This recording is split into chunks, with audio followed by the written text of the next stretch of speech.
Sa gilid ng makipot na eskinita ng barangay San Isidro, may maliit na karinderya na pinangangalagaan ni Aling Clarita.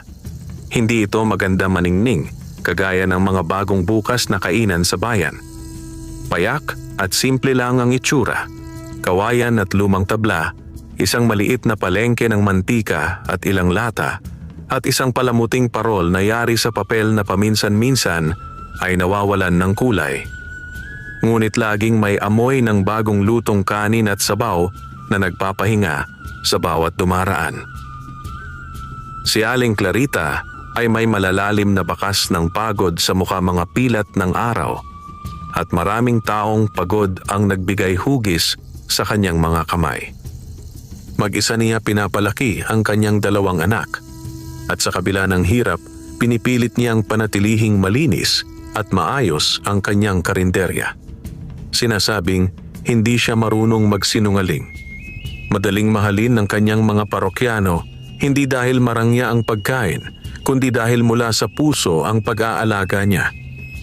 Isang umaga ng tag-ulan, dumating si Clara. Hindi siya parang ibang dalagang dumaan lang. Maganda siya sa kakaibang paraan, hindi ang tipikal na pambihirang ganda, kundi ang uri ng kabighaniyang walang sinasadyang nagmumula sa mga simpleng kilos.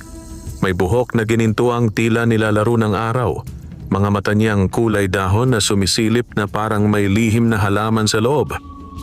At ang kanyang tinik, banayad na tila daloy ng batis, ay may kakayahang magpaaliw ng puso. Ngunit higit sa lahat, may kakaiba sa kanya.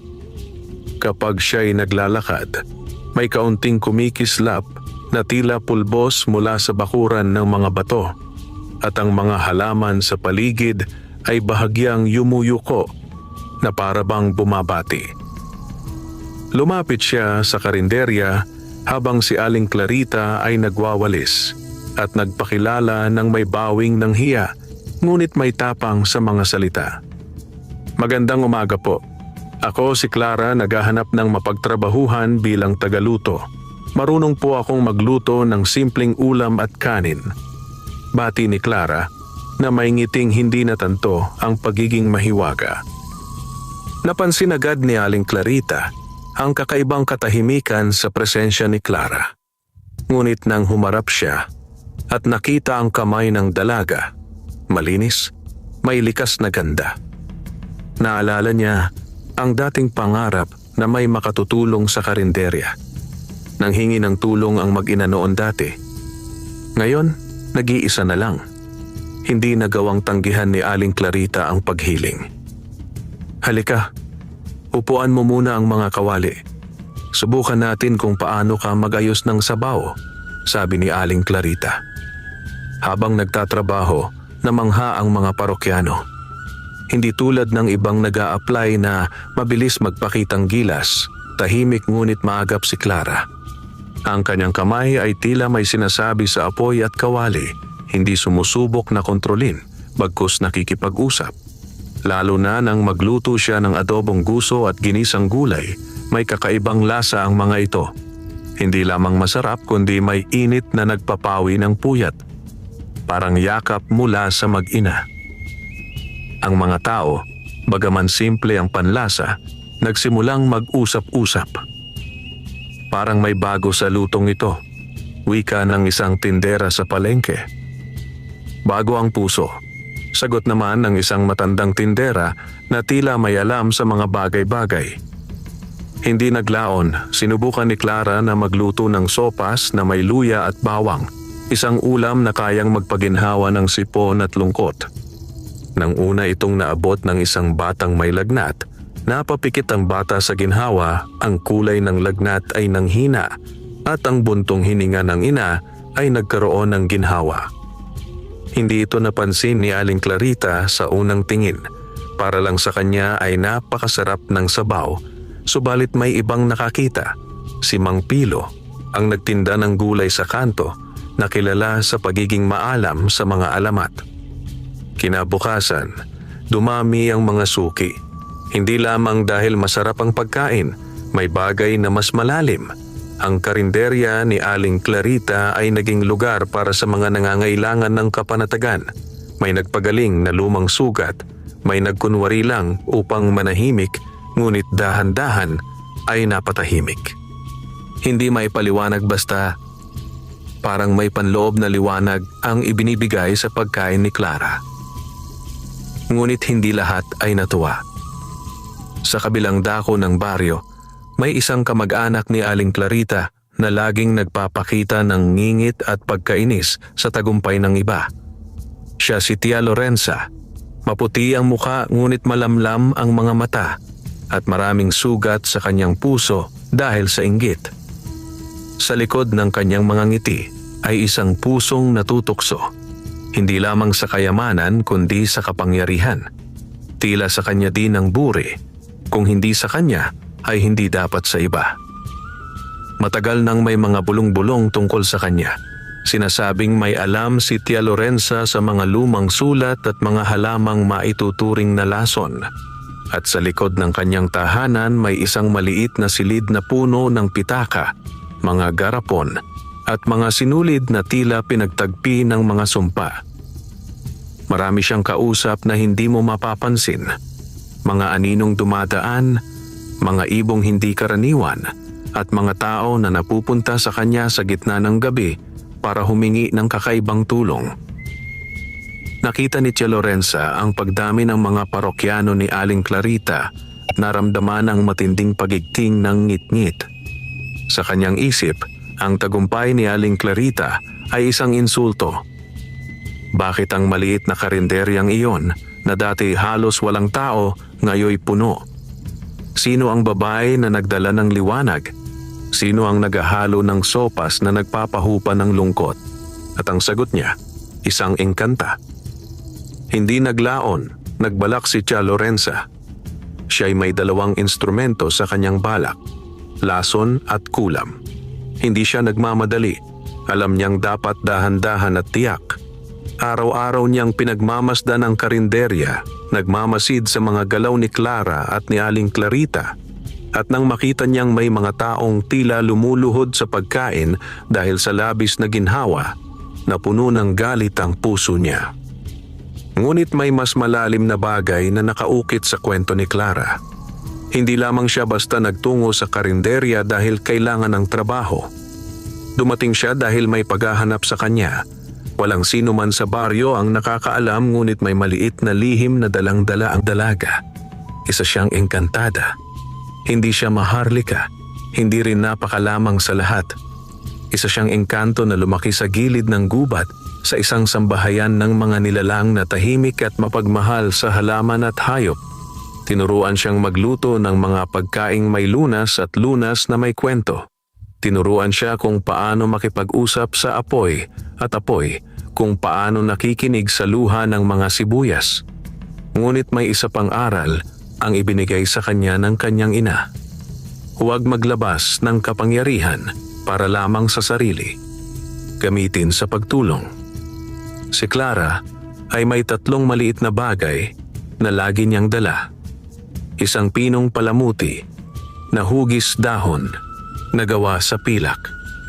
Isang maliit na linta na yari sa kawayan kung saan nakasulat ang isang lumang awit.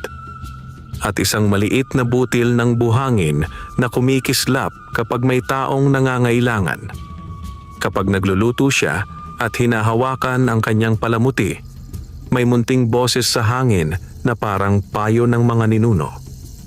Isang gabi, matapos ang isang mahabang araw ng pagluluto, bumalik si Clara at tumulong maglinis. Nakausap niya si Aling Clarita sa ilalim ng liwanag ng parol. Aling Clarita? Wika ni Clara na may pagkaalangan. Maraming salamat po dahil tinanggap ninyo ako. Alam ko po na hindi ako perpekto, ngunit nais kong tumulong. Ngumiti si Aling Clarita at hinawakan ang kamay ni Clara. Hindi niya alam ang buong katotohanan, ngunit ramdam niya ang sinseridad. Salamat din anak. Sa tagal ko sa mundo, kakaunti na lang ang tumutulong ng buong puso. Uy, may dala kang kakaiba. Baka gusto mong ikwento? Sagot ni Aling Clarita habang nagsisiguro na walang lupa sa paghuhugas ng pinggan. Nagkatinginan sila at parang may tahimik na pangako na nabuo. Ngunit sa malayo may nagmamasid, si Tia Lorenza, na naglalakad na tila walang nangyari, ngunit may dalang maliit na garapon na natatakpan ng tela. Kinabukasan, may naganap na kakaiba. Isang batang matangkad na nangararo na kilala sa baryo, si Dodong, ay kumain sa karinderya at nagpasalamat sa supang pinakuluan ni Clara. Pagkalipas ng ilang oras, nakaramdam si Dodong ng kakaibang panghihina.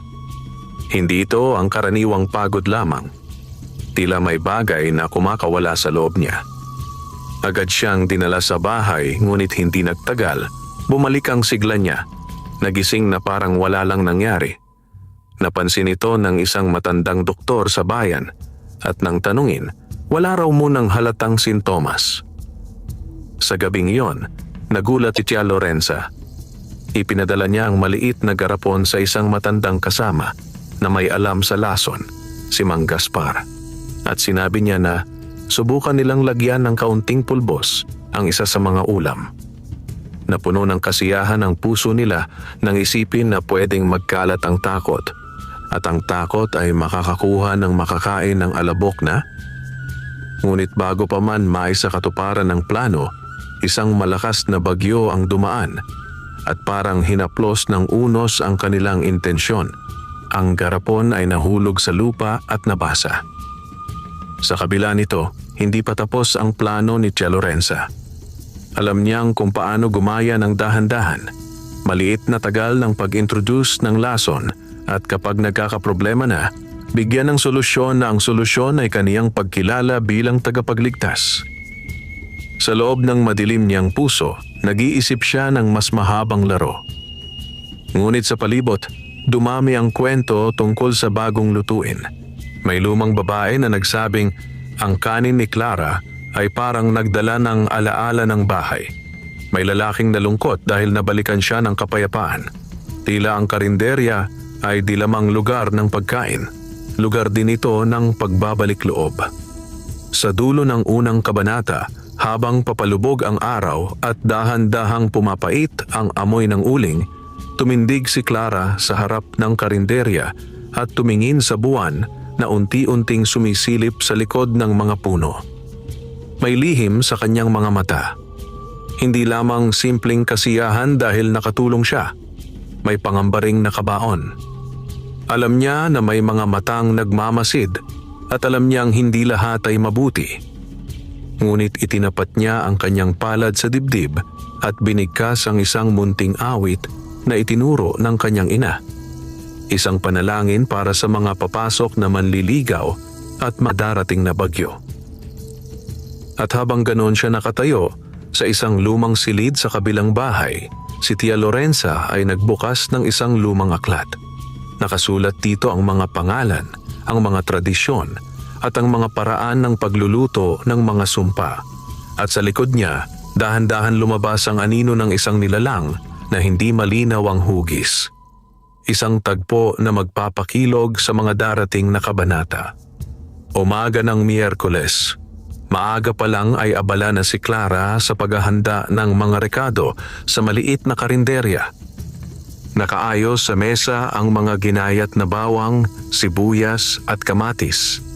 Lahat ay sariwa at tila may sariling ningning sa ilalim ng liwanag ng araw. Habang nagluluto siya ng sinigang na baboy, marahang humahaplo sa hangin ang amoy ng sampalok at luya. Sa labas, unti-unting dumarami ang mga parokyano. Ang karinderya ni Aling Clarita ay naging paboritong tambayan ng mga tricycle driver, tindera at manggagawa. Ngunit sa kabilang dako ng baryo, si Tia Lorenza ay nakaupo sa kanyang madilim na silid. Sa harap niya ay isang lumang palayok at ilang garapon na may laman, mga tuyong ugat, durog na dahon at mga pulbos na kinuha sa ilalim ng buwan. Isang garapon ang binuksan niya. May laman itong kulay abong-abo na sinasabing mula sa abo ng uwak na sinunog sa gabi ng bagong buwan. Ngayong araw, Mararamdaman nila ang kapangyarihan ng aking poot. Bulong niya habang pinapaikot ang kamay sa ibabaw ng palayok. Ang kanilang tagumpay ay magwawakas sa lasa ng kamatayan.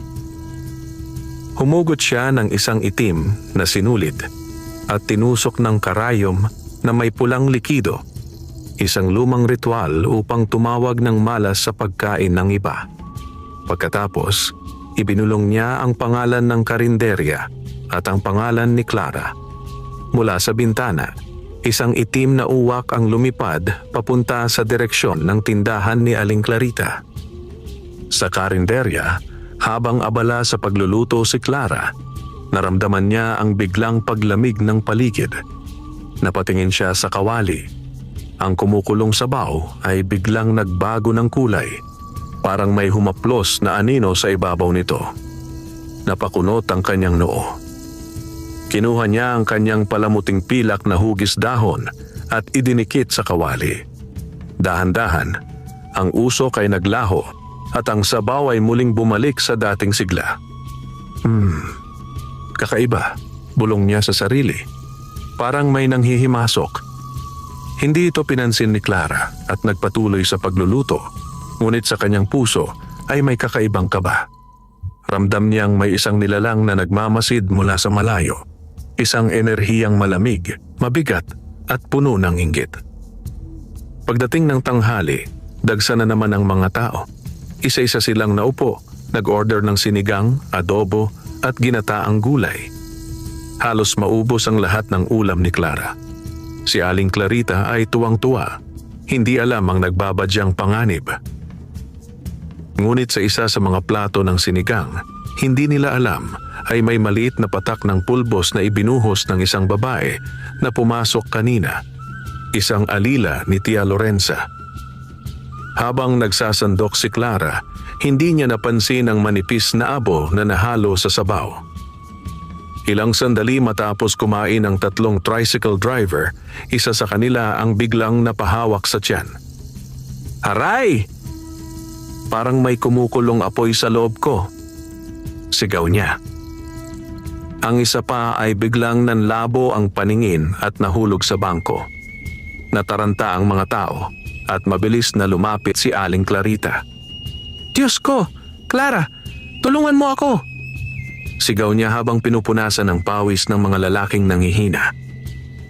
Hindi nagatubili si Clara. Inilabas niya ang maliit na butil ng buhangin na lagi niyang dala. Pinisil niya ito at binigkas sa isip ang sinaunang panalangin ng mga engkanto. "Luminaw ka, liwanag ng kagubatan. Linisin mo ang lasong nilikha ng kasamaan. Mula sa kanyang palad, isang manipis na sinag ng berde at gintong liwanag ang lumabas at dumampi sa mga labi ng mga nahimatay." Dahan-dahan, ang kulay ng kanilang balat ay bumalik sa normal. Ang isa ay napabangon at huminga ng malalim. "Parang milagro," bulong ng isa sa mga nakakita. Walang nakapansin na sa ilalim ng mesa, nagningning ang palamuting pilak ni Clara. Tila babala na hindi iyon magiging huling pagtatangka ng kasamaan. Nang gabing iyon, pagod si Clara at si Aling Clarita. Tahimik silang kumain ng kanin at pritong tuyo sa gilid ng karinderya. Sa labas, umuulan ng mahina at ang mga patak ay tila nagkukwento ng kababalaghan. "Clara," wika ni Aling Clarita, "ang nangyari kanina. Hindi ko alam kung paano ko maipapaliwanag. Kung wala ka, baka patay na yung mga kumain." Ngumiti lamang si Clara, ngunit halata sa kanyang mga mata ang pag-aalala. "May masamang espiritong gumagalaw, Aling Clarita. May nagtatangkang sirain ang kabutihan ng karinderyang ito." "Masamang espiritu?" "Oo, hindi lang basta inggit. Ito'y lason na may kasamang kulam. At kilala ko kung saan nagmumula." Napakurap si Aling Clarita. "Sino?" "Isang babae sa kabilang baryo. May dugong mambabarang. Siya ang nagpapadala ng dilim dito." Hindi na nagtanong pa si Aling Clarita. Naramdaman niyang totoo ang mga sinabi ng dalaga. Lumapit siya kay Clara at hinawakan ang kamay nito. "Kung ganon, Tutulungan kita. Hindi ako susuko. Ang karinderyang ito ay pinaghirapan ko. Hindi ko hahayaang sirain ng sinuman. Ngumiti si Clara. At hindi ko kayo iiwan na Aling Clarita. Hanggat ako'y nandito, walang makapipinsala sa inyo. Samantala, sa bahay ni Tia Lorenza, nagagalit siya sa balitang walang namatay. Imposible. Nilason ko na yon. Dapat namatay sila. Sigaw niya habang binabasag ang garapon. Lumabas mula sa anino ang kanyang kasabwat na si Mang Gaspar, ang matandang mangkukulam na may isang mata lamang. Hindi basta tao ang tagaluto sa karinderyang yon, sabi nito sa paos na tinig. Nararamdaman ko ang amoy ng kapangyarihan. Engkanto ang babae. Napatigil si Tia Lorenza. Engkanto? Oo. At kung engkanto siya, hindi sapat ang lason. Kailangan natin ng kulam na galing sa pinakamatandang puno sa kagubatan. Dahan-dahan, ngumiti si Tia Lorenza. Kung ganon, oras na para tawagin ang dilim. Kinabukasan, habang nagbubukas ng karinderya, naramdaman ni Clara ang kakaibang hangin na parang may kasamang pighati. Sa harap ng pintuan, may nakasabit na maliit na supot na may mga buhok, pako at itim na sinulid. Agad niya itong kinuha at sinunog gamit ang apoy ng kalan. Mula sa usok, may bumungad na hugis mukha ni Tia Lorenza. Nakangiti, ngunit may matang puno ng galit. Hindi mo ako matatalo, engkanto. Sigaw ng tinig mula sa usok. Ngunit hindi natakot si Clara. Tumingala siya at marahang binigkas. Sa liwanag ng apoy, sa hininga ng hangin, sa biyaya ng lupa, ang kabutihan ang laging mananaig. At sa sandaling iyon, isang liwanag na kulay ginto ang pumuno sa karinderya na parabang may basbas mula sa langit. Ngunit alam ni Clara, ito pa lang ang simula. Kinabukasan, bago pa man sumikat ang araw, gising na si Clara. Ang malamig na simoy ng umaga ay tila may dalang mga bulong mula sa kagubatan. Alam niyang hindi siya pwedeng magpahinga. Nararamdaman niyang naglalakbay ang masamang enerhiya sa paligid, mga mata nga hindi nakikita ngunit nagmamasid sa bawat galaw niya. Habang nag-aayos ng mga kawali at naglalagay ng mga bagong sangkap sa mesa, napansin ni Aling Clarita ang katahimikan ng dalaga. "Anak, may iniisip ka na naman. Baka pagod ka lang?" Tanong niya habang nililinis ang basahan. Ngumiti si Clara, ngunit bakas sa kanyang mga mata ang pag-aalala. "Hindi po, Aling Clarita, pero may nararamdaman po akong kakaiba. Parang may malapit ng mangyaring hindi maganda." Napahinto si Aling Clarita. "Kagabi nga, nanaginip ako na may malaking itim na ibon na pumalibot sa karinderya. Akala ko panaginip lang, pero parang totoo." Hindi sumagot si Clara. Alam niyang hindi iyon basta panaginip. Ang itim na ibon ay simbolo ng kulam, alaga ng mga mangkukulam na ginagamit upang bantayan ang kanilang mga sumpa. "Kung ganon, kailangan nating mag-ingat," wika ni Clara. Ang itim na ibon ay alaga ng kasamaan. Nandito na siya, nakamasid. Sa kabilang dako ng baryo, tahimik na naglalagablab ang mga kandila sa silid ni Tia Lorenza. Nakatayo siya sa harap ng isang malaking palanggana na puno ng itim na tubig. Sa ibabaw nito ay lumulutang ang imahe ni Clara, nakangiti habang nagluluto. "Engkanto nga siya," bulong ni Tia Lorenza. "Pero kahit engkanto, may kahinaan. Kapag ginamit ko ang dugo ng taong may galit, mawawala ang kanyang lakas." Sa kanyang tabi ay nakaupo si Mang Gaspar, ang mangkukulam na may isang matang kulay abo. "Kailangan natin ng dugo ng taong malapit sa kanya," sabi nito. "Ang may galit o ang may inggit sa kanya." Ngumiti si Tia Lorenza. Kung ganon, madali lang. May isang batang tindera sa palengke na galit sa kanya dahil sa dami ng suki ng karinderya.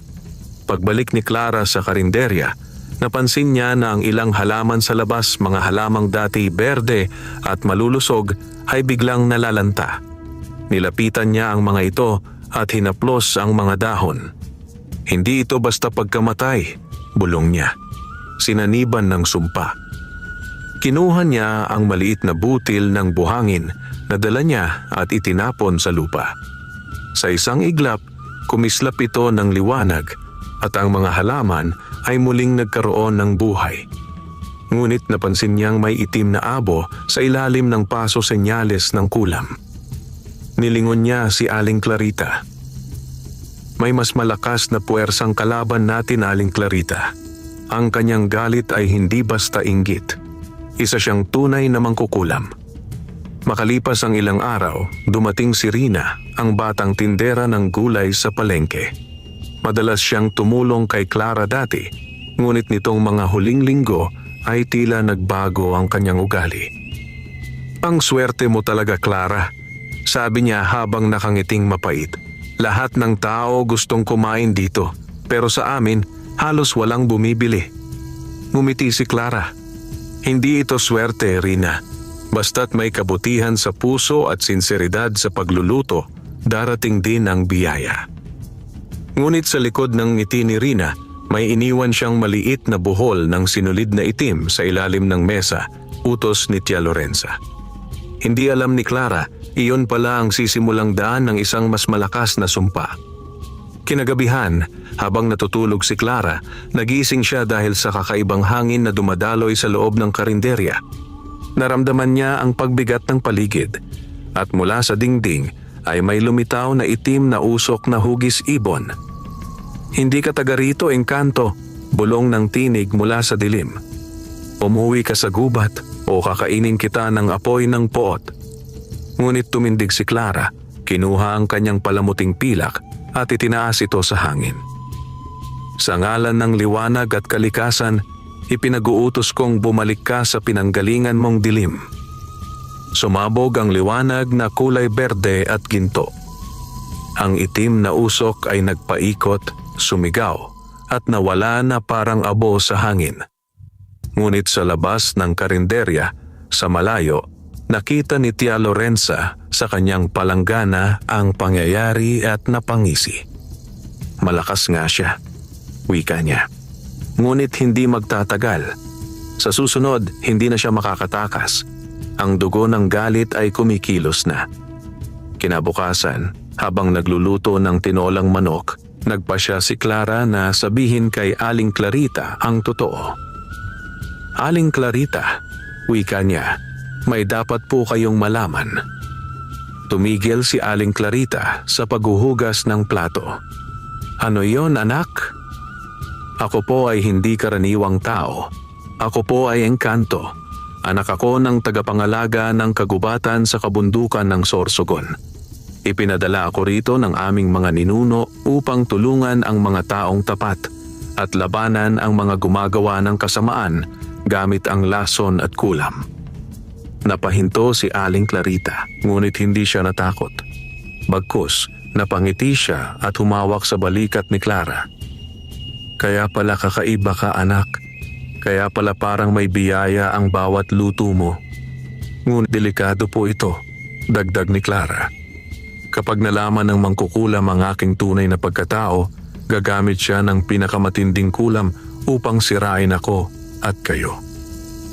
Hindi natinag si Aling Clarita. Hindi ako aalis, Clara. Hindi ako iiwas. Kung tutulungan mo ako, tutulungan din kita.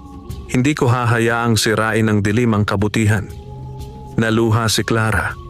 Ramdam niya ang katapatan ni Aling Clarita. Kung ganon, kailangan nating maghanda. Dahil sa susunod na gabi, babalik ang dilim. At hindi lang lason ang dala niya kundi ang sumpa ng kamatayan. Sa gabi ring iyon, habang ang ulan ay dahan-dahang bumubuhos, naramdaman ni Clara ang isang kakaibang alon ng enerhiya mula sa malayo.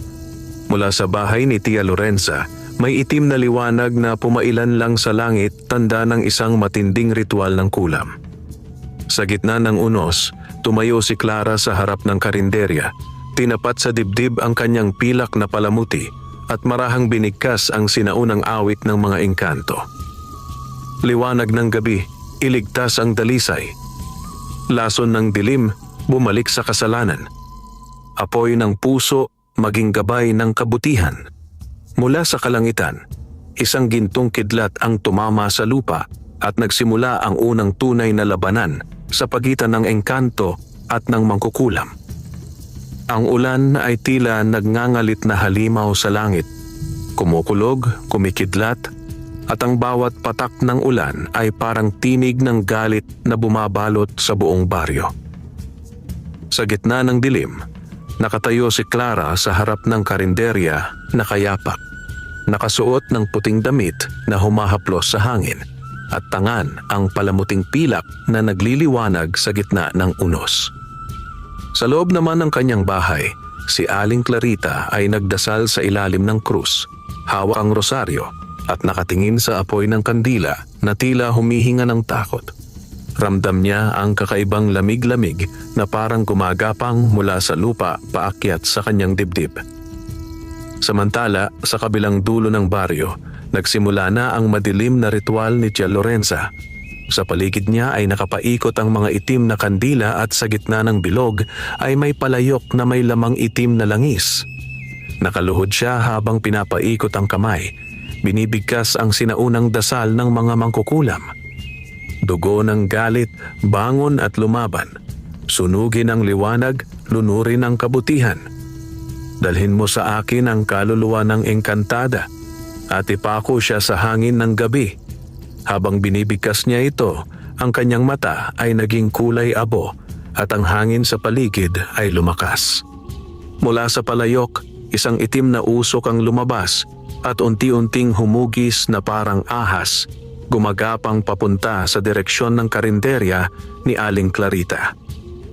Ngunit sa gitna ng ritual, napansin ni Mang Gaspar na tumutulong sa kanya na may kakaibang nagaganap. Ang mga kandila ay nag-iiba ng kulay mula sa itim, naging bughaw at berde. "Lorenza!" sigaw ni Mang Gaspar. Ang engkanto ay nag-aalay ng liwanag, tumutugon ng mga espiritu ng kalikasan. "Hindi ko siya hahayaang manalo," sigaw ni Lorenza habang pinipigilan ang apoy. "Kung liwanag ang dala niya, di limang ipupukol ko." Habang bumubuhos ang malakas na ulan, dumating sa karinderya ang itim na usok na parang ulupong. Pumasok ito sa ilalim ng pinto, kumapang sa paligid ng mga kawali, at lumapit kay Clara na nakapikit at nagdadasal. Nang maramdaman niya ang lamig ng kasamaan, binuksan niya ang mga mata, nagliliwanag na kulay berde ang kanyang mga mata, tanda ng paggising ng kanyang tunay na kapangyarihan bilang engkanto. "Hindi ka makakapasok sa lugar ng kabutihan," bulong ni Clara. Ngunit ang usok ay tumawa. "Ang lahat ng mabuti ay may takot at doon ako nabubuhay." Sa iglap, tumaas ang apoy sa kalan at nagsimulang magliyab ang karinderya. Nanginginig ang mga kawali at tila nabubuhay ang mga anino sa dingding. Dali-daling tumakbo si Aling Clarita, ngunit bago pa siya lumapit kay Clara, tinamaan siya ng malakas na hangin at nawalan ng malay. "Aling Clarita!" sigaw ni Clara habang sinasalo ang katawan ng matanda. Nang makita niyang ligtas ito, itinayo niya ang kanyang palamuting pilak at marahang inusal ang panalangin pangdepensa ng mga engkanto. "Bumangon, mga espiritu ng hangin at apoy. Linisin ninyo ang hangin ng sumpa at ng puot. Ibalik ang lason sa pinanggalingan nito." Sumabog ang liwanag sa loob ng karinderya, isang malakas na pagsabog ng bughaw at ginto. Ang itim na usok ay sumigaw sa sakit at pilit na kumawala, ngunit tila may kamay na humahatak sa kanya pabalik. Sa bahay ni Tia Lorenza, napasigaw siya. "Aray! Nasusunog ang mga palad ko!" Ang kanyang mga kamay ay nagliyab ng kulay berde at naramdaman niyang ang kapangyarihang ipinadala niya ay bumabalik sa kanya. "Hindi pwedeng mangyari ito!" sigaw niya habang hinahampas ang hangin. Ngunit huli na, ang ritual ay nasira. Ang mga kandila ay sabay-sabay na namatay at ang palayok ay pumutok naglabas ng usok na parang halakhak ng mga espiritu ng kagubatan. Sa karinderya, unti-unting humina ang apoy at lumiwanag ang paligid. Huminga ng malalim si Clara, pinunasan ng pawis at lumapit kay Aling Clarita. Marahang ginamot niya ito gamit ang liwanag mula sa kanyang mga palad. Dahan-dahang bumalik ang ulirat ng matanda. "Clara," mahina niyang wika. "Ano ang nangyari?" "Ligtas na po tayo, Aling Clarita. Pero hindi pa tapos ang laban. Ang mangkukulam ay buhay pa." "Anak, kung ganyan kalakas ang kalaban, paano tayo?" tanong ng matanda, nanginginig sa takot. Ngumiti si Clara. "Hindi po tayo nag-iisa. Hanggat may kabutihan sa puso ng tao, hindi kailanman mananalo ang dilim." Lumapit siya sa pinto at tumingin sa ulan na ngayoy humuhupa na. Mula sa kalangitan, bumaba ang isang sinag ng buwan, tila basbas ng mga engkanto sa kanyang ginagawa. Kinabukasan, habang inaayos ni Clara ang mga nasunog na bahagi ng karinderya, may biglang umihip na malamig na hangin. Sa kanyang harapan, lumitaw ang tatlong maliit na liwanag mga espiritu ng kagubatan na kanyang mga kakampi mula sa mundo ng mga engkanto. "Clara," wika ng isa, "ang kulam ni Tia Lorenza ay hindi pangkaraniwan. Gamit niya ang dugo ng galit, isang ritual na kumukuha ng lakas mula sa puso ng taong may inggit." "Kung ganon," sagot ni Clara, "kailangan kong hanapin ang pinanggagalingan ng dugo. Hanggat hindi ko iyon nalilinis, babalik at babalik ang sumpa. Ngunit mag-ingat ka," babala ng isa. "Kapag sinunog mo ang dugo ng galit, mabubuksan ang anino ng lupa, ang pinakamatandang espiritu ng dilim." Ngumiti si Clara. "Hindi ako natatakot. Mas mabuting ako ang magdusa kaysa masira ang kabutihan ni Aling Clarita." Ang mga espiritu ay nagbigay ng basbas at nawala sa liwanag ng umaga. Iniwan si Clara na nakatitig sa papasikat na araw. Sa kabilang dako, si Tia Lorenza ay sugatan at galit. Ang kanyang balat ay may mga marka ng paso at ang mga kuko niya ay naging maitim. Nakatitig siya sa salamin at sa likod ng kanyang refleksyon ay may lumitaw na anino, isang nilalang na walang muka, ngunit may tinig na tila mula sa kailaliman ng lupa. "Tinawag mo ako, Lorenza. Ako ang anino ng lupa. Sa iyong pagkatalo, bibigyan kita ng lakas kapalit ng iyong kaluluwa." Nanginginig siya ngunit napangiti. "Kung iyon lang ang kapalit, tatanggapin ko. Basta't mawala sa mundong ito ang engkantadang iyon." At doon, sa gitna ng dilim, ibinigay ni Lorenza ang kanyang kaluluwa kapalit ng kapangyarihang higit pa sa karaniwan. Ang kanyang mga mata ay naging itim at ang kanyang boses ay nagiba, mas mababa, mas malamig at mas nakakatakot. "Ngayong gabi, Clara," bulong niya, "ako naman ang lalaban." Sa pagtatapos ng kabanatang ito, habang tahimik ang baryo at tila muling bumabalik ang katahimikan, isang malamig na hangin ang humaplos sa mukha ni Clara. At sa di kalayuan, sa hangin may narinig siyang tinig. "Huwag kang matulog, engkanto. Ang dilim ay hindi pa tapos." Naramdaman niyang ang laban ay papasok na sa mas malalim na yugto, isang digmaang hindi lang sa pagitan ng tao at engkanto, kundi sa pagitan ng kabutihan at kasamaan mismo. Tahimik ang baryo San Isidro kinabukasan, ngunit ang katahimikan ay tila may dalang panganib. Ang mga aso ay walang tahol, ang mga ibon ay hindi umaawit, at ang hangin ay mabigat na parang may dumarating na unos.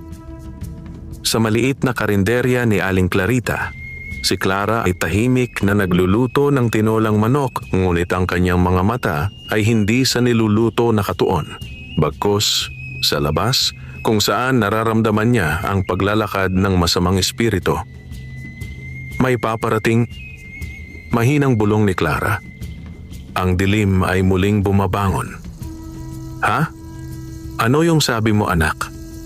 Tanong ni Aling Clarita habang nag-aayos ng mesa. Ngumiti lang si Clara, pilit na itinago ang kaba. Wala po. Nagdarasal lang ako na sana'y maging payapa ang araw natin. Ngunit alam niyang kasinungalingan niyon. Dahil kagabi, sa kanyang panaginip, nakita niya si Tia Lorenza sa gitna ng kagubatan, nakaluhod sa harap ng isang nilalang na animoy usok na may hugis tao, ang anino ng lupa. Ang mga mata nito ay parang dalawang butas ng impyerno at ang boses nito ay mababa at malamig. Ibinigay mo ang iyong kaluluwa, Lorenza, kaya't ngayon ikaw ay magiging kasangkapan ng aking galit. At sa panaginip na iyon, nakita niyang lumubog si Lorenza sa lupa at nang muli itong bumangon, hindi na ito tao. Ang balat nito ay naging kulay abo. Ang buhok ay itim na parang uling at sa kanyang noo ay may marka ng 3 pako. Sa isang lumang kubo sa likod ng baryo, nagising si Tia Lorenza sa ilalim ng abo at usok. Ang kanyang mga kamay ay hindi na parang dati. Mahaba na ang mga kuko, parang mga patalim. Huminga siya ng malalim at sa bawat hinga niya, may usok na lumalabas sa kanyang bibig. Ngayon, bulong niya, ako na ang mismong dilim. Lumabas siya sa bahay at sa bawat yapak niya, natutuyo ang mga halaman. Ang mga bubuyog at paru-paro ay naglaho sa paligid. Maging ang hangin ay tila ayaw dumaan sa kanyang presensya. Mula sa kanyang mga kamay, lumitaw ang 3 maliit na itim na alitaptap. Mga espiritong utusan ng dilim, inutusan niya ito. Hanapin ang engkantadang si Clara. Linlangin siya. Saktan ang lahat ng mahal niya. Gawin ninyong bangungot ang kanyang araw. Tumugon ng mga alitaptap sa iisang tinig. Opo, ina ng lason. Sa tanghali, maraming tao ang kumakain sa karinderya. Masaya at masigla ang mga parokyano. Ngunit sa ilalim ng mesa, hindi nila alam na gumagapang ang 3 alitaptap na kulay itim. Dahan-dahan silang pumasok sa kawali ng sabaw ni Clara, nagmistulang mga bula ng hangin at naglaho. Pagkalipas ng ilang sandali, ang amoy ng niluluto ni Clara ay nagbago. Mula sa bango ng sabaw, naging amoy abo. Napakunot ang kanyang noo. Hindi ganito ang niluluto ko, bulong niya. Tiningnan niya ang kawali. At doon niya nakita ang 3 itim na bilog na umiikot, tila mga mata na nakatingin sa kanya. Agad niyang kinuha ang palamuting pilak at itinapat sa apoy. Sa pangalan ng mga ninuno ng kagubatan, lumabas kayo. Sumabog ang apoy at ang 3 alitaptap ay nagbalik sa tunay nilang anyo. Maliliit na nilalang na may pakpak ng insekto, balat na parang abo at mga ngiting puno ng kasamaan. Hindi mo kami mapipigilan, engkanto, bulong ng isa. Si Lorenza ay ginawang instrumento ng anino ng lupa. Wala kang kalaban-laban, ngunit hindi umatras si Clara. Tinawag niya ang mga espiritu ng hangin at biglang lumakas ang ihip. Sa isang iglap, nagliyab ang 3 nilalang at naging abo. Ang paligid ay bumalik sa normal, ngunit alam ni Clara, hindi pa iyon ang katapusan. Sa dilim ng gabi, nagbabalak si Lorenza ng panibagong kasamaan. Kung hindi siya kaya sa lason at hindi sa apoy, sa puso ko siya titirahin, bulong niya. Kinuha niya ang isang itim na kwintas mula sa kanyang dibdib. Ito ang mutya ng galit, isang bato na may kakayahang pumasok sa damdamin ng tao at punuin ito ng inggit, takot at galit. Sa pamamagitan nito, pasusukuin ko siya gamit ang mga taong minamahal niya. Kumuha siya ng isang itim na ibon, binigkas ang isang orasyon at pinakawalan ito. Lumipad ka at hanapin si Aling Clarita. Sa kanyang mga pangarap, ipasok mo ang takot. Sa kanyang puso, itanim mo ang poot. Lumipad ang ibon, tahimik at mabilis, patungo sa karinderya. Gabing iyon, Mahimbing na natutulog si Aling Clarita. Ngunit sa kanyang panaginip, siya ay nasa gitna ng madilim na palengke. Sa paligid niya, puro usok at sa gitna may nakatayong isang babae, si Tia Lorenza, nakangisi, may apoy sa mga mata. "Clarita," bulong ng tinig. "Ang engkantada mong katulong, hindi siya banal. Isa siyang mapanlinlang na nilalang. Ginagamit ka lang niya. Kunin mo ang kutsilyo, patayin mo siya, at ikaw ang magiging reyna ng karinderya." Sa panaginip, napasigaw si Aling Clarita. Tumakbo siya, ngunit parang hinihigop ng lupa ang kanyang mga paa. Sa labas, napansin ni Clara ang pag-ikot ng hangin sa paligid ng bahay at ang mga pinto ay kusang nagsasara. Agad siyang pumasok sa silid ni Aling Clarita at nakita niyang nanginginig ito sa kama, pawis na pawis, tila nilalagnat. "Aling Clarita, gising po kayo!" Sigaw ni Clara habang hinahawakan ng noo ng matanda. Ngunit sa sandaling iyon, binuka ni Aling Clarita ang mga mata. Itim. "Umalis ka sa bahay ko, engkanto," sigaw nito at itinulak siya. Nalaglag si Clara, nagulat ngunit hindi nagalit. Alam niyang hindi si Aling Clarita ang nagsasalita, kundi ang sumpa ng mutya ng galit. "Patawad po, Aling Clarita," wika niya. "Hindi ko kayo lalabanan. Lalaban ako para sa inyo."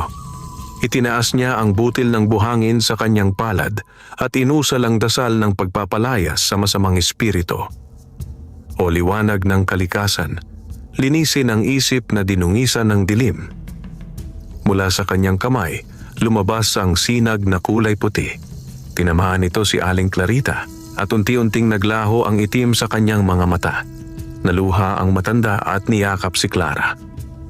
Ako'y nagkasala," bulong ni Aling Clarita. "Narinig ko ang boses niya. Gusto niyang sirain tayo." "Walang kasalanan ng puso mong tapat," sagot ni Clara. "Ang dilim ay laging umaatake sa kabutihan, pero hindi tayo bibitiw." Pagkatapos ng pangyayari, lumabas si Clara sa ulan. Tumingala siya sa langit at sa gitna ng kulimlim ay nakita niya ang isang malabong anino ng mukha ni Lorenza na nakangisi. May mga matang itim. "Hindi mo pa rin natututo, engkanto," sigaw ng tinig. "Habang ako'y nabubuhay, hindi ka kailanman magtatagumpay." Sigaw pabalik ni Clara, sabay itinaas ang kanyang palamuting pilak. Mula sa kalangitan, bumaba ang isang gintong kidlat at tumama sa lupa. Ang paligid ay nagliwanag at sa gitna ng ulan, nagwika si Clara ng isang panata. "Sa ngalan ng liwanag at kagubatan, ipinapangako kong poprotektahan ang mga inosente. Hanggat ako'y may hininga, walang dilim ang maghahari sa karinderya ni Aling Clarita." At mula sa langit, tila may tinig ng mga sinaunang engkanto na sumagot. "Ang liwanag ay nasa iyo, anak ng kalikasan." Sa gabi yon, kahit bumubuhos ang ulan, walang ni isang patak ang tumama sa loob ng karinderya, parang may kalasag ng biyaya na nakabalot dito. Ngunit sa malayo, sa lilim ng mga puno, nakamasid si Lorenza, ngayon ay kalahating tao, kalahating anino. "Maghintay ka lang, Clara," bulong niya habang pinisil ang mutya ng galit na kumikislap ng pula.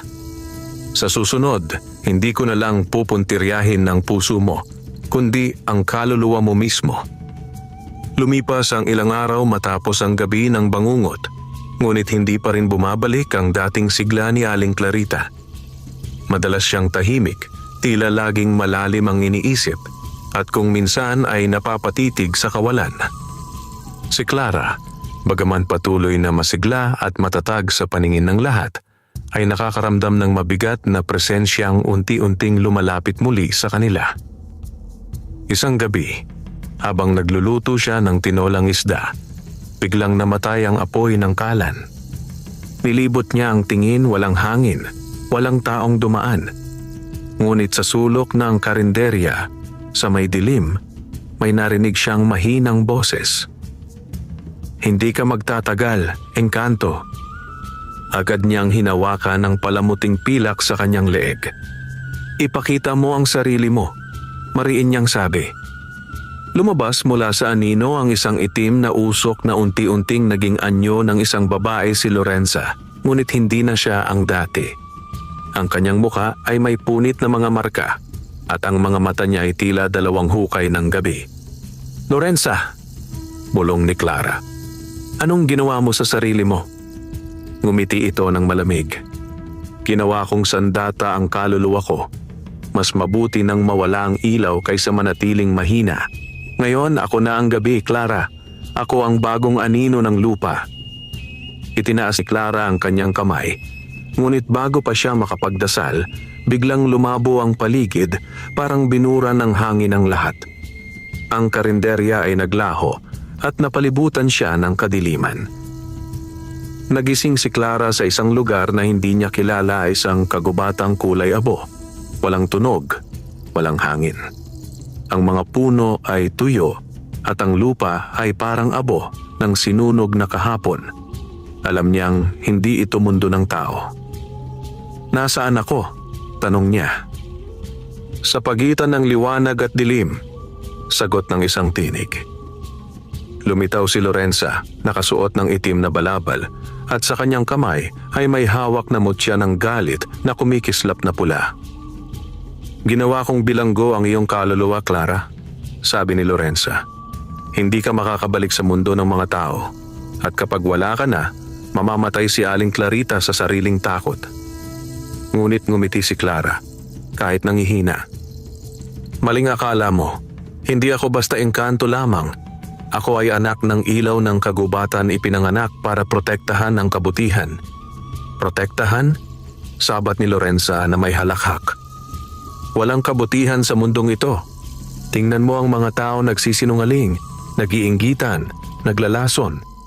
Isa ka lang hangal na nilalang na naniniwalang may kabutihan pa." Ngunit tiningnan siya ni Clara ng may awa.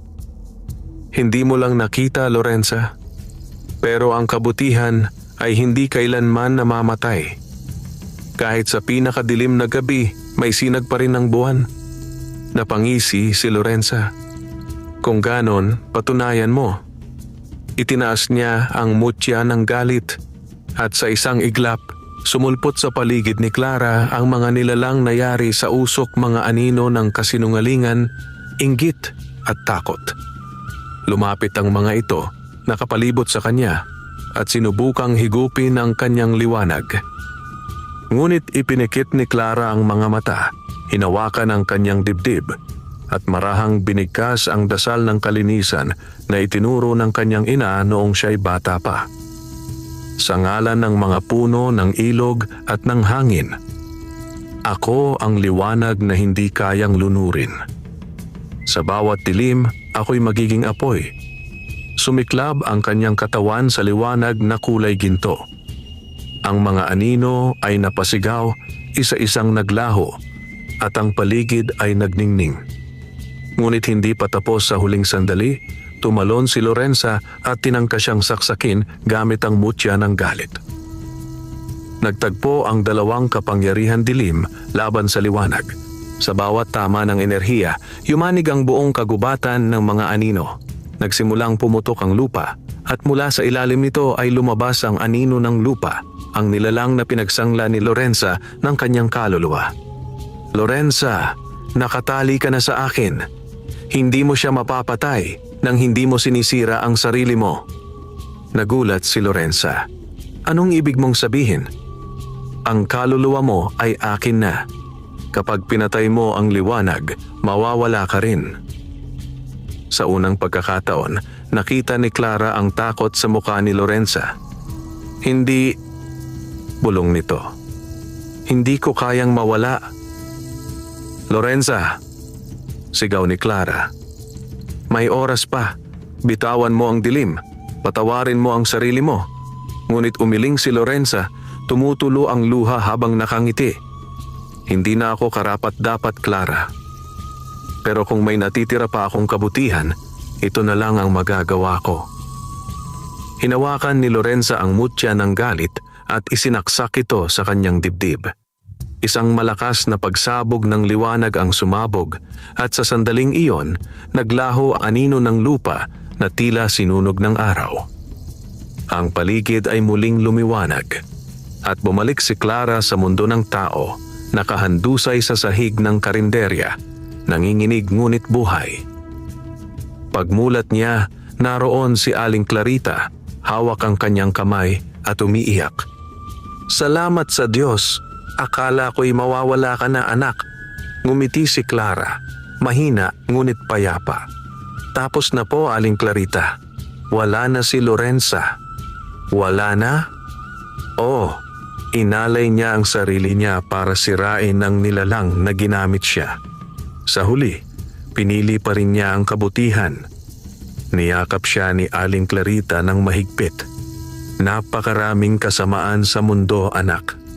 Pero salamat dahil ipinakita mo na kaya pa ring manalo ang mabuti." Kinabukasan, habang nililinis nila ang karinderya, napansin ni Clara ang maliit na bato sa ilalim ng mesa kulay puti. May sinag ng ginto. Kinuha niya ito at naramdaman niya ang mahinang tinig ni Lorenza. "Patawarin mo ako, Clara. Salamat sa pagmulat sa akin." Ngumiti si Clara. "Patawarin ka na, Lorenza. Magpahinga ka sa liwanag." Mula noon, isinabit niya ang mutya ng liwanag sa pinto ng karinderya.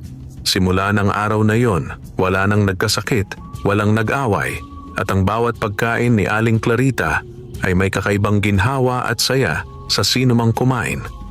Lumipas ang mga buwan. Ang karinderya ni Aling Clarita ay naging tanyag, hindi lamang sa sarap ng pagkain kundi sa kapayapaang dala nito. Mula sa malalayong baryo ay dumarating ang mga tao, hindi para magyabang, kundi upang makaramdam ng tahimik na ginhawa. At tuwing dapit hapon, kapag tumatama ang sinag ng araw sa pinto ng karinderya, makikita sa kisame ang anino ng dalawang babae, si Clara at si Lorenza, magkasama naglalakad sa liwanag ng bagong umaga. Lumipas ang ilang linggo matapos mawala si Lorenza at ang dilim ng kanyang mga sumpa. Sa wakas, nakahinga ng maluwag si Clara at si Aling Clarita. Ang karinderya ay muling masigla. Ang mga dating takot at masamang pangitain ay napalitan ng halakhak ng mga suki, at ang amoy ng mainit na sabaw ay bumabalot sa buong baryo tuwing umaga. Ngunit kahit tila payapa na ang lahat, alam ni Clara na hindi pa lubos na tapos ang lahat.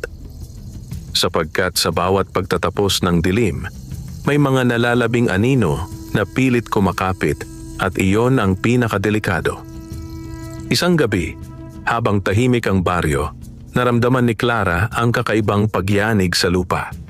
Akala niya ay lindol, ngunit nang lumabas siya, nakita niyang ang mga halaman sa paligid ng karinderya ay muling kumikilos.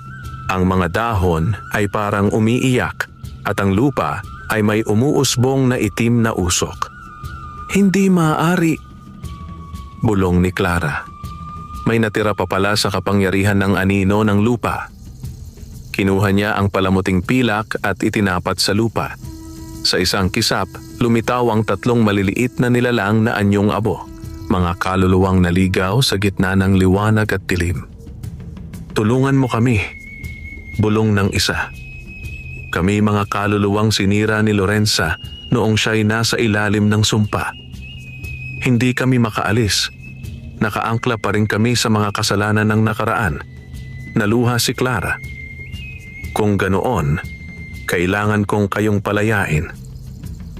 Ngunit bago pa man siya makalapit, isang malamig na hangin ang umihip, at mula sa dilim ng gabi ay narinig niya ang tinig ng isang lalaki, malalim, mabigat, at puno ng puot. "Hindi ka pa tapos, Engkanto. Ako ang ugat ng lahat ng kasamaan dito. Ako ang mismong anino ng lupa at hindi mo ako kayang durugin." Lumitaw sa harap ni Clara ang isang anyo ng nilalang na napakalaki, yari sa abo, usok at lupa. Ang kanyang mga mata ay kumikislap ng pula at bawat hakbang niya ay nagiging yelo ang paligid. Ang karinderya ay tila umalog at sa loob nagising si Aling Clarita na takot na takot. Clara! Anak, anong nangyayari? Sigaw ng matanda. Manatili po kayo sa loob! Sigaw ni Clara habang nakatayo sa gitna ng ulan. Ako na po ang bahala. Ngunit lumapit ang anino, nakangiti. Hindi mo ako kayang patayin, Engkanto. Ako ay bahagi ng bawat kasalanan ng tao. Hanggat may inggit, galit at kasamaan, ako'y mananatili. Hindi sumagot si Clara. Sa halip ipinikit niya ang mga mata at inalala ang mga turo ng kanyang ina. Hindi mo kailangang labanan ng dilim. Sapat na ang pagningning ng liwanag upang ito'y maglaho. Kinuha niya ang mutya ng liwanag na naiwan ni Lorenza at itinapat sa kanyang puso. Nagningning ito at ang buong paligid ay tila nagliwanag ng gintong sinag. Kung ikaw ay gawa sa kasamaan ng tao, wika ni Clara, hayaan mong ang kabutihan ng tao rin ang pumawi sa iyo. Mula sa kanyang mga labi ay lumabas ang sinaunang dasal ng mga engkanto, isang panalangin na hindi salita, kundi awitin. Ang kanyang tinig ay naging parang hangin, dumaloy sa mga dahon, sa lupa at sa bawat bahay ng baryo. Ang mga tao, kahit tulog, ay nagsimulang mapanaginipan ang kanilang mga mabubuting alaala. Ang pagmamahal sa pamilya, ang kabaitan sa kapwa, ang mga simpleng ngiti ng pagtulong. At sa bawat mabuting alaala, ang liwanag ng puso nila ay tumataas, nagiging mga sinag na naglakbay papunta sa karinderya. Mula sa langit, bumaba ang daan-daang sinag ng liwanag na nagsanib sa katawan ni Clara. Siya ay tila naging bituin sa gitna ng ulan. Liwanag ng kabutihan, linisin mo ang lupa, sigaw niya. Sumabog ang matinding liwanag na halos pumutol sa gabi. Ang anino ng lupa ay sumigaw ng malakas, ngunit sa halip na mawala, unti-unti itong naglaho, hindi sa apoy, kundi sa katahimikan. Ang paligid ay unti-unting bumalik sa normal. Ang lupa ay tumigil sa pag-uga at ang mga halaman ay muling nabuhay. Nang sumikat ang araw, nagising ang buong baryo sa kakaibang ganda. Ang hangin ay sariwa, ang mga ibon ay nagbalik, at ang karinderya ni Aling Clarita ay tila mas maliwanag kaysa dati. Ang mga tao ay nagulat na parang may himalang nangyari. Ang mga dating may sakit ay gumaling at ang mga dati nag-aaway ay nagkasundo. Lumabas si Aling Clarita, hawak ang kamay ni Clara at nakita niya ang mutya ng liwanag na nakasabit pa rin sa pinto, kumikislap ng ginto. Anak, tapos na ba talaga? Tanong niya. Ngumiti si Clara. Tapos na ang dilim, Aling Clarita. Ngunit habang may mga taong pinipiling maging mabuti, mananatiling buhay ang liwanag. Habang naglilinis si Clara sa harap ng karinderya, napatingin siya sa puno ng mangga sa tapat ng kalsada. Doon, sa lilim ng dahon, nakita niya ang isang anyo, si Lorenza, nakasuot ng puting damit, nakangiti, at may kapayapaan sa mga mata. Salamat, Clara, sabi nito. Dahil sa iyo, natagpuan ko ang kapatawaran. Sa wakas, malaya na ako. Ngumiti si Clara, may luha sa mata. Hindi ko po ginawa yon mag-isa. Tinulungan tayo ng kabutihan ng lahat. Ang imahe ni Lorenza ay unti-unting naglaho. Iniwan ng isang banayad na amoy ng sampagita, tanda ng kapayapaan. Lumipas ang mga buwan. Ang karinderya ni Aling Clarita ay naging simbolo ng pag-asa. Hindi lang ito kainan, ito'y naging kanlungan ng mga taong sugatan, nalulumbay o nawawalan ng pag-asa. Sa bawat sandok ng sabaw, sa bawat kutsarang kanin ay may halong biyaya ng kabutihan. At si Clara, bagaman engkanto, ay naging tunay na bahagi ng mundo ng tao. Madalas siyang nakikitang nagtuturo sa mga bata kung paano magluto, magtanim at magmahal sa kalikasan. Ngunit tuwing dapit hapon, kapag lumulubog ang araw, lagi siyang tumitingala sa langit at binubulong sa hangin. Salamat, Inang Kalikasan. Sa bawat gising, binibigyan mo ako ng dahilan upang maniwala na ang kabutihan ay hindi kailanman maglalaho. At sa tuwing lumalabas ang buwan, ang karinderya ni Aling Clarita ay tila may sariling liwanag, banayad, ginto at payapa, na para bang may mga anghel at engkanto pa ring nagbabantay. Sa pagtatapos ng kabanatang ito, muling bumalik ang liwanag sa baryo San Isidro, hindi lamang sa paligid, kundi sa puso ng bawat isa. Ngunit habang payapa ang lahat, may isang mahinang hangin na dumaan, at sa loob nito, isang paalala mula sa kalikasan. Habang may tao, may dilim, ngunit habang may pag-ibig, mananatiling buhay ang liwanag. Makalipas ang ilang buwan, naging tanyag ang karinderya ni Aling Clarita, hindi lamang sa kanilang baryo, kundi maging sa mga karatig na bayan. Ang mga tao ay pumupunta hindi lang para kumain, kundi upang maranasan ang kakaibang ginhawang hatid ng bawat putahe. Marami ang nagsasabi na sa bawat subo ng adobo, sinigang o tinola ni Clara, tila gumagaan ang loob, parang may dumadaloy na pag-asa sa kanilang mga puso. Ngunit sa gitna ng kasaganaan, nagsimula ring may mga mata na muling nagmamasid, mga taong nainggit sa tagumpay ni Aling Clarita. May ilan na nagsabing may mahika daw ang karinderyang yon. Hindi natural yang tagumpay na yan. Ang mga bulungang ito ay unti-unting kumalat. Maging ang ilang mapanghusga sa baryo ay nagsimulang magtanong, baka si Clara ay mangkukulam din katulad ni Lorenza noon. Ang mga ganitong salita ay unti-unting tumatagos sa tainga ni Aling Clarita. Kahit alam niyang hindi totoo, hindi maiwasan ang kaba baka muling magdulot ng problema sa kanyang karinderya. Ngunit si Clara, kalmado. Alam niyang ang ganitong mga pagsubok ay bahagi ng paglalakbay ng kabutihan sa mundong laging sinusubok ng dilim. Isang gabi ng kabilugan ng buwan, habang naglilinis si Clara sa kusina, biglang lumamig ang hangin. Ang mga dahon ng mga puno sa labas ay sabay-sabay na umihip, at sa pintuan ng karinderya lumitaw ang tatlong liwanag, bughaw, berde at ginto. Mula sa mga liwanag ay lumitaw ang tatlong nilalang mga tagapangalaga ng kalikasan, mga matatandang engkanto na siyang nagbabantay sa mga anak ng liwanag. Clara, wika ng isa na may boses na tila tunog ng agos ng ilog, ang iyong misyon ay nagtagumpay, ngunit hindi pa tapos ang iyong landas. May bagong banta ba, mga punong tagapangalaga? Tanong ni Clara. Tumango ang nilalang na may pakpak ng dahon. Hindi sa labas, kundi sa loob.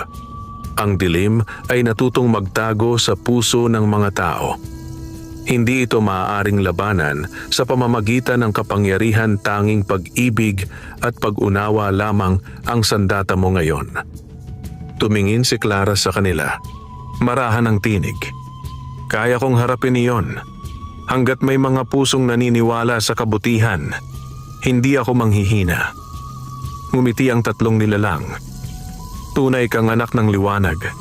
Ngunit tandaan mo, kapag dumating ang oras ng iyong paglisan, ang iyong kapangyarihan ay mananatili sa mundong ito sa anyo ng biyayang hindi nakikita. At sa isang iglap na wala silang parang usok, iniwan si Clara na may ngiti ngunit may bigat sa puso. Alam niyang papalapit na ang kanyang huling misyon sa mundo ng tao. Kinabukasan, dumating sa karinderya ang isang babae na hindi nila kilala, si Luningning, isang mayamang negosyanteng may sariling kainan sa bayan. Ngunit imbes na bumati, agad itong nagtaas ng kilay. Kayong dalawa ba ang may-ari ng karinderyang ito? Tanong nito, malamig ang tono. Narinig ko na ginagamit ninyo raw ang mahika para palapit ang mga tao.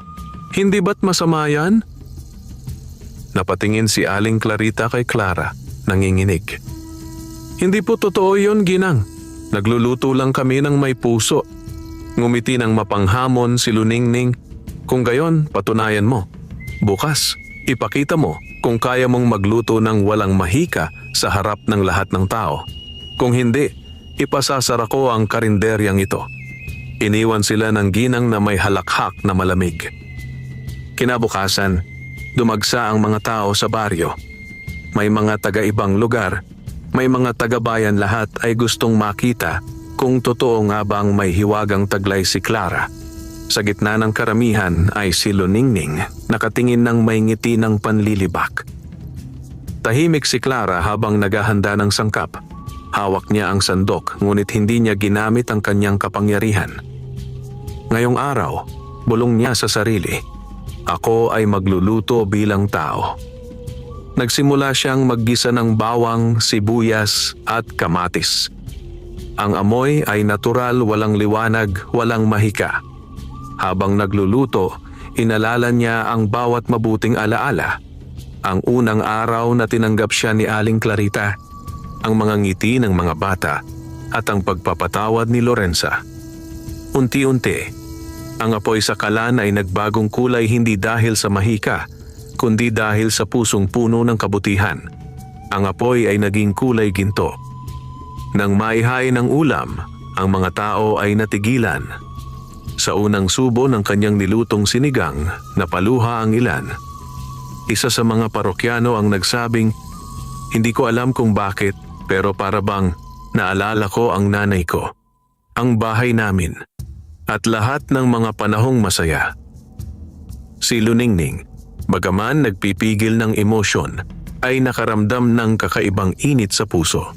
Ang galit at inggit sa kanyang dibdib ay dahan-dahang natunaw. Napaluha siya ng hindi sinasadya.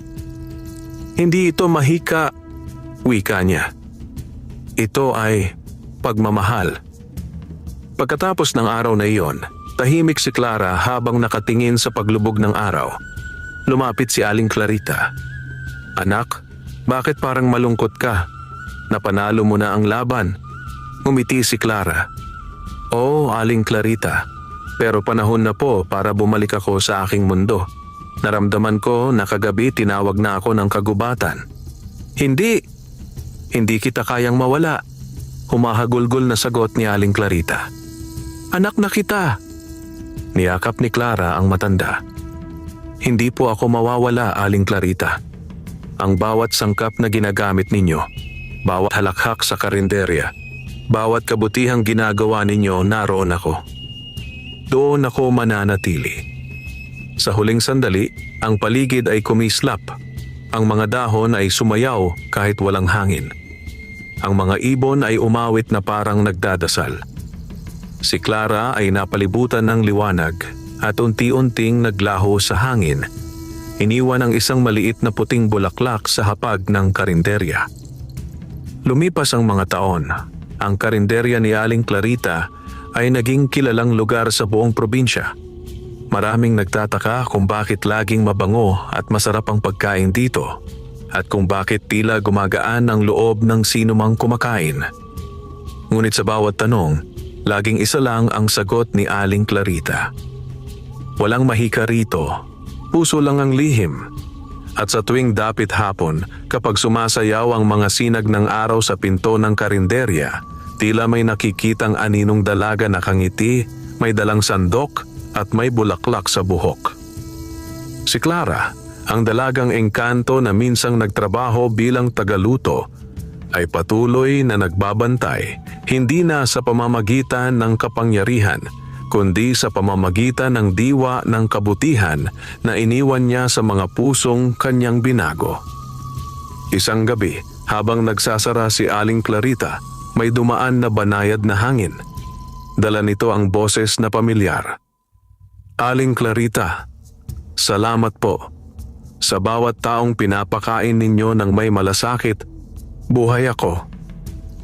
Naluha ang matanda, tumingin sa langit at ngumiti.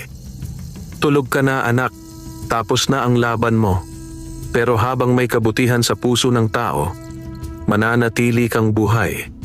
At sa kalangitan, isang gintong bituin ang kumislap, ang huling tanda ng dalagang engkanto na minsang tinulungan ng isang maliit at mahirap na karinderya at ginawang tahanan ng pag-asa, kabutihan at pag-ibig. Wakas.